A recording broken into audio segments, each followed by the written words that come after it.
బంధువులారా అందరికీ జై శ్రీరామ్. నా పేరు Raju Kangiri. Welcome to our facts of India. ఇప్పుడున్న ప్రభుత్వం, తెలంగాణ ప్రభుత్వం ఏం చేస్తుందంటే మండలానికి ఒకటే ఊరికి అన్ని పథకాలు అందుతాయి, అందరికీ అందవు అంటే ఎందుకు ఒకటే ఊరికి, మండలానికి ఒకటే ఊరికి ఎందుకు ఇస్తారు అంటే మీకు మండలానికి ఒక ఊరోళ్ళని మాత్రమే ఓట్లు వేసిరా, మిగతా వాళ్ళంతా ఎక్కడ పోవాలి? రాష్ట్రం మొత్తం చేయరా మీరు? మీ వల్ల కానప్పుడు ఎందుకు? కొన్ని ఇప్పుడు ఇస్తాము, కొన్ని తర్వాత ఇస్తాము. ఇప్పుడైతే మీరు అందరూ అప్లికేషన్లు పెట్టుకోండి, మళ్ళీ కొన్ని అప్లికేషన్లు రీఅప్లికేషన్ మళ్ళీ పెట్టుకుందాము అంటే జనాలకు పనులు ఉండవా? పనులు చేసుకోవద్దా? మీ పథకాలు వస్తాయి, మీ ఇండ్లు వస్తాయి, మీరు ఇచ్చే ఇండ్లలోనే వీళ్ళంతా బతుకుతారు, మీరు ఇచ్చే బియ్యంతోనే వీళ్ళంతా తింటారు అని చెప్పేసి మీకోసం 16 సార్లు పని ఇడిచిపెట్టి ఎవరు ఎక్కడెక్కడ పోయింటారో తెలియదు. కొందరు బాంబేలో పని చేస్తారు, కొందరు ఢిల్లీకి పోతారు, కొందరు మహారాష్ట్రకు పోతారు, ఇంకెక్కడెక్కడో పోతారు కదా. ఇప్పుడు మన రాష్ట్రంలో ఉన్నోళ్ళు ఈయనే ఉన్నారు అనేది ఏముంది? ఊర్లో ఉన్నోళ్ళు అదే ఊర్లో పని చేసుకుంటారా అందరూ? లేదు కదా. మళ్ళీ ఎక్కడెక్కడనో పోయింటారు, ఎవరికి ఎక్కడ పని ఉంటే అక్కడ పోతారు భయ్.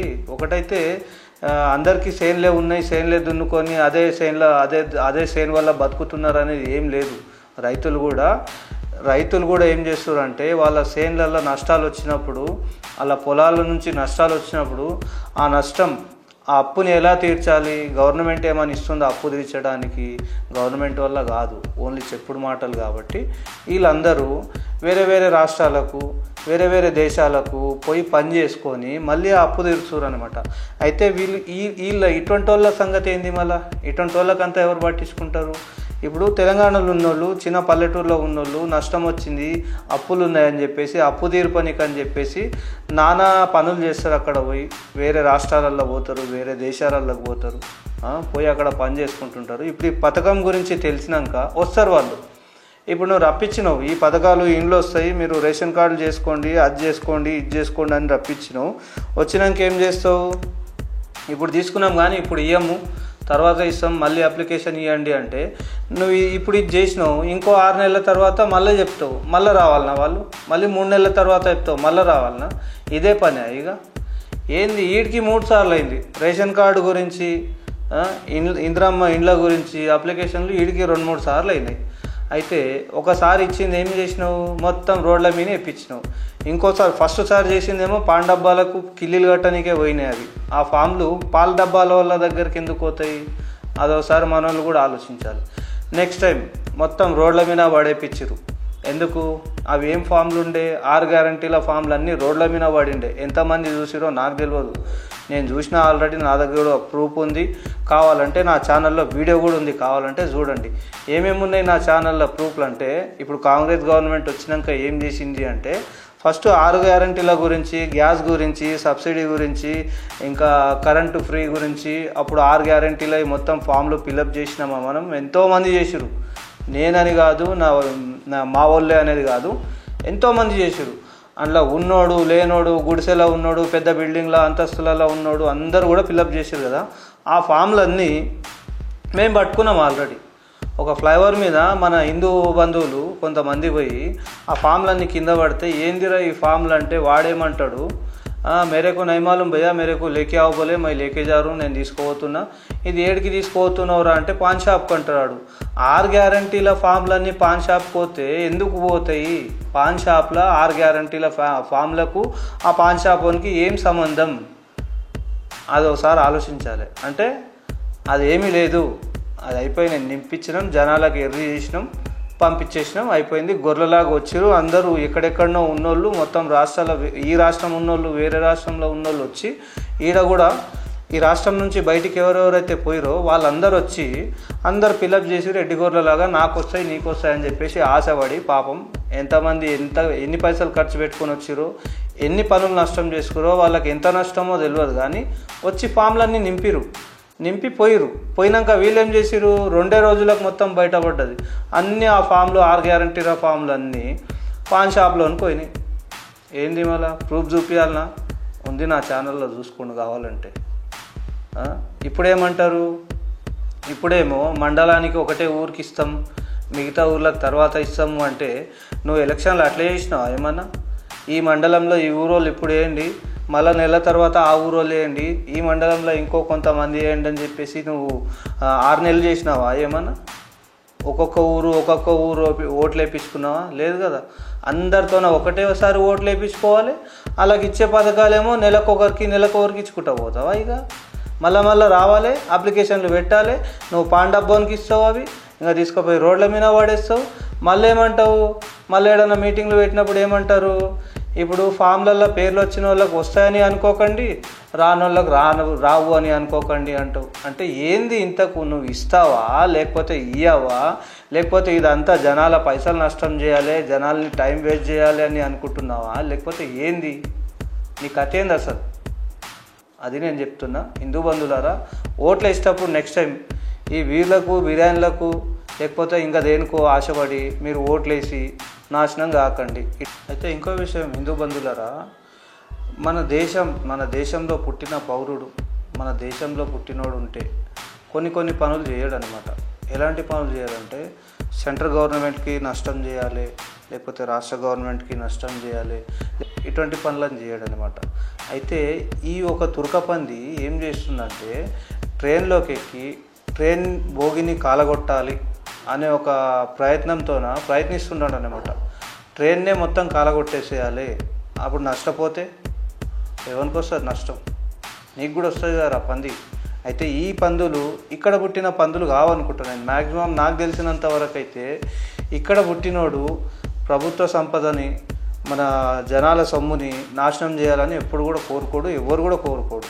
అయితే ఈడేమని కోరుకుంటుండంటే ఇది ఒక్కటే అని కాదు, ఇటువంటి తుర్క పందులు మన దగ్గర వచ్చి ఉన్న పందులు చాలా ఉన్నాయి. ఈ జిహాదీ గాళ్ళు, ఈ రోహింగ్యా గాళ్ళు ఏం చేస్తుంటారంటే ట్రైన్ల కింద రాళ్ళు పెడతారు, పెద్ద సిలిండర్లు పెడతారు, ఇంకా లేకపోతే ఒక సైకిల్ అడ్డం పెడతారు, ఇంకా లేకపోతే మన గుళ్ళ మీదకి దాడులు చేయడానికి పిల్లల్ని పంపిస్తారు.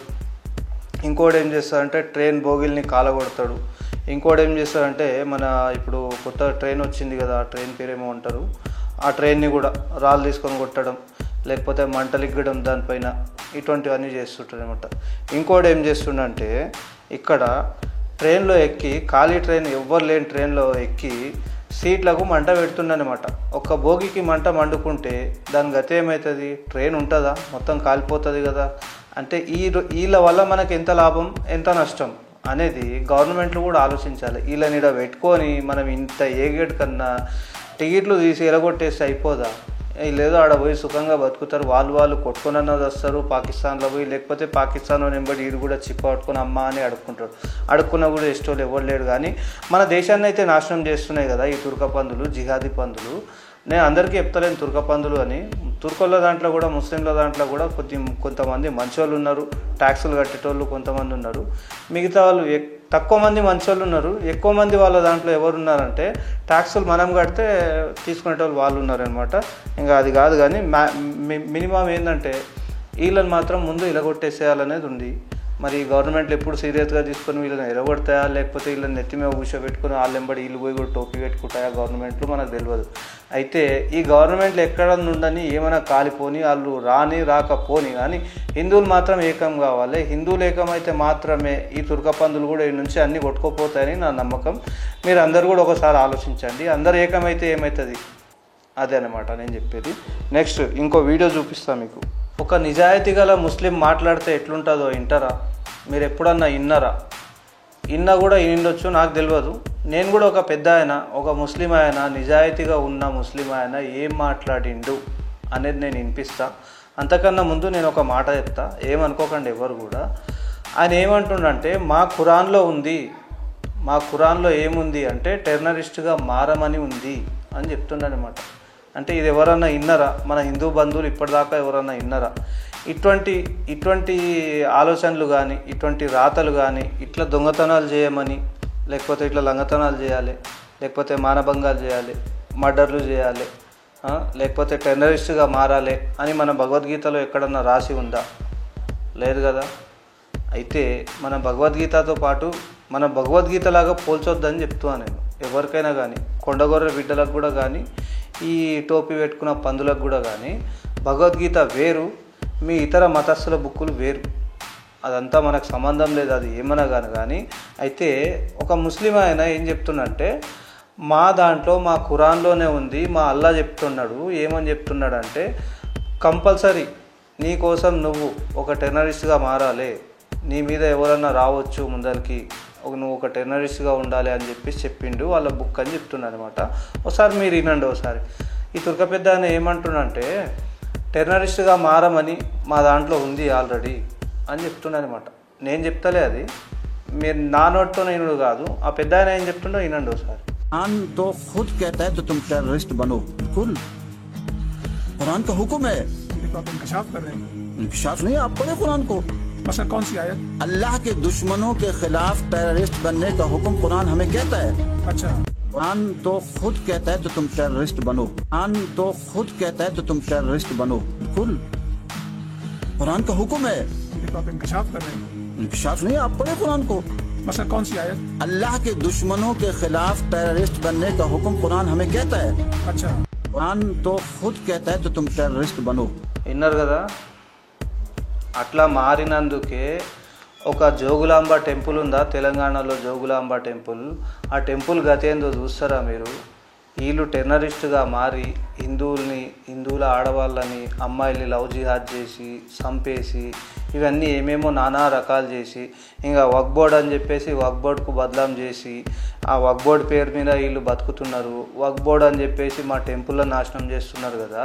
అయితే సేమ్ ఇదే పద్ధతిలో ఇదే రీతిలో ఒక మన జోగులాంబ టెంపుల్, తెలంగాణలో ఉన్న జోగులాంబ టెంపుల్ ఎంత పెద్దది ఉండే, ఎన్ని శివలింగాలు ఉండే ఆడ. ఆ శివలింగాలన్నీ పోయి ఏం చేసిండ్రంటే వీళ్ళు అక్కడ మొత్తం మజార్ అంటారు దాన్ని, ఒక చిన్న అంటే అక్కడ ఒక మనిషిని పూడ్చిపెడతాం కదా, పూడ్చిపెడితే దానికి మనం ఏమంటామంటే బొందలగడ్డ అంటాం.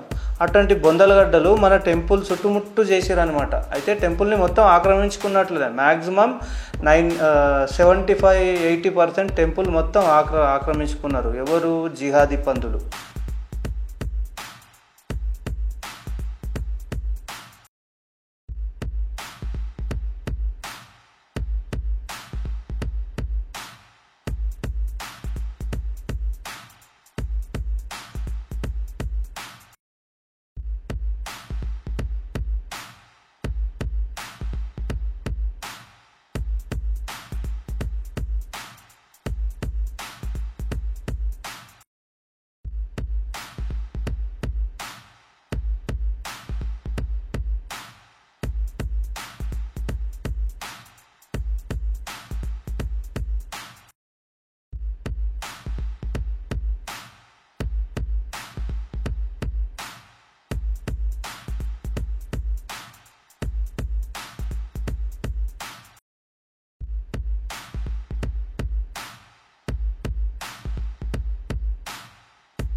ఎక్కడ?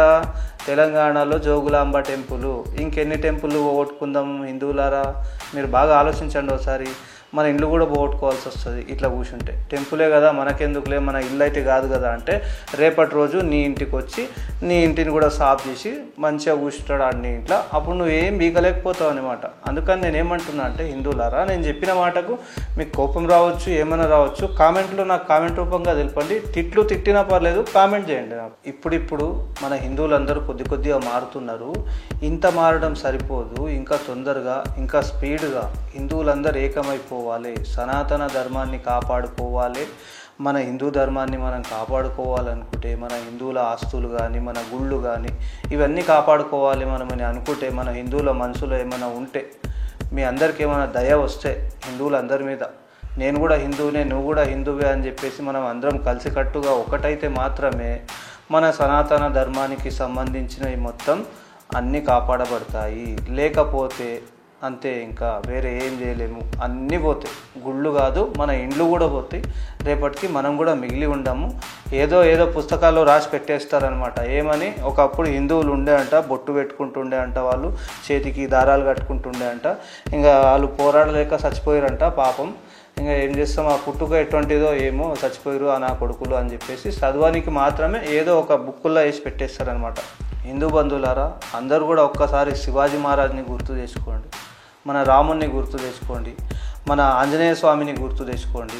ఒక్కొక్కరి ఇంట్లో ఒక్కరన్నా శివాజీ మహారాజ్ లాగా పుట్టిరా ఉన్నరా, అప్పుడు ఈ దేశం మళ్ళీ సనాతన ధర్మం వైపు మంచి ఇదైపోతుంది.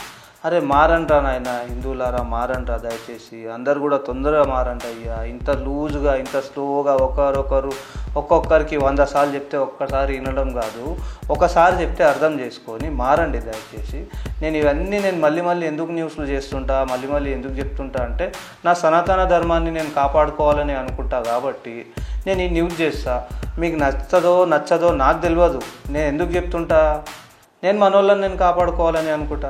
మీ ఇష్టం, వింటే మీ ఇష్టం, వినకపోయినా మీ ఇష్టం. ఎందుకంటే నా వీడియోకి ఎప్పుడు కూడా లైక్లు రావు, కామెంట్స్ రావు, సబ్స్క్రైబర్లు కూడా పెరగకపోయినా కామెంట్లు రాకపోయినా నేను పెడుతుంటా. ఒకవేళ ఈ వీడియో కనుక నేను చేసిన వీడియో మీకు ఎవరికైనా నచ్చితే మీరు నలుగురికి పంపించండి దయచేసి. మీరు కూడా కామెంట్ చేయండి, లైక్ కొట్టండి. మీ ఒక్క లైక్ వల్ల నాకు ఎంతో హెల్ప్ అవుతుంది హిందూ బంధువులారా. ఇది నా వీడియో నచ్చిన వాళ్ళు అందరూ లైక్ కొడతారని నాకు తెలుసు హిందూ బంధువులారా, మిగతా వాళ్ళు అయితే ఎవరు కొట్టారు. దయచేసి అందరికీ జై శ్రీరామ్.